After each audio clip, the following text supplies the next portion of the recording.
আজকে আমরা দেখব পঞ্চম শ্রেণী গণিত প্রশ্ন, যেখানে 2025 থার্ড ইউনিট টেস্টের প্রশ্ন। পূর্ণমান 50, সময় রয়েছে 1 ঘন্টা 30 মিনিট। সঠিক উত্তরটি নির্বাচন করে লেখো। 1 গুণ 8। দেখো 81 একটু 100 আমাদের সঠিক উত্তর, তাহলে এটা হবে 0.81।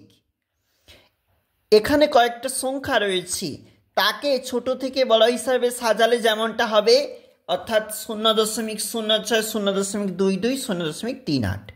6 টাকা 69 পয়সা সমান 669 পয়সা।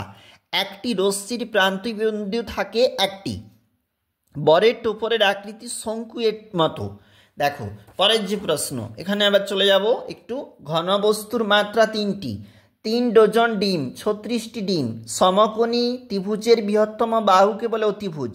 শূন্যস্থান পূরণ। সরল করার নিয়মকে বলে বদমাস। এই যে সংখ্যা, তাকে অঙ্কে লিখলে হবে 1318। একটি সরলরেখার একটি সরলকোণের মান 180 ডিগ্রি। একটি ঘড়ির কাঁটার 1 ঘন্টার কাঁটা 6 ঘরে, মিনিটের কাঁটা 12 ঘরে যদি থাকে, দুটির মধ্যে পরস্পর কোণ 180 ডিগ্রি।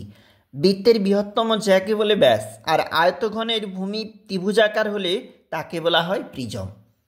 এরপরে 5টি প্রশ্ন, এগুলা 2 নাম্বার করে রয়েছে। চলে যাব ওই দিকটাতে কি রয়েছে একবার।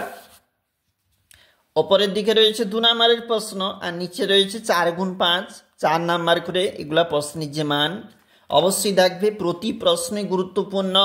আমরা সেই হিসাবে আমরা মডেল উপস্থাপন করি। আর এখানে বলেছে একটা বৃত্ত অঙ্কন করো, তার কেন্দ্র, পরিধি, ব্যাস, ব্যাসার্ধ চিহ্নিত করো। 6 নাম্বার।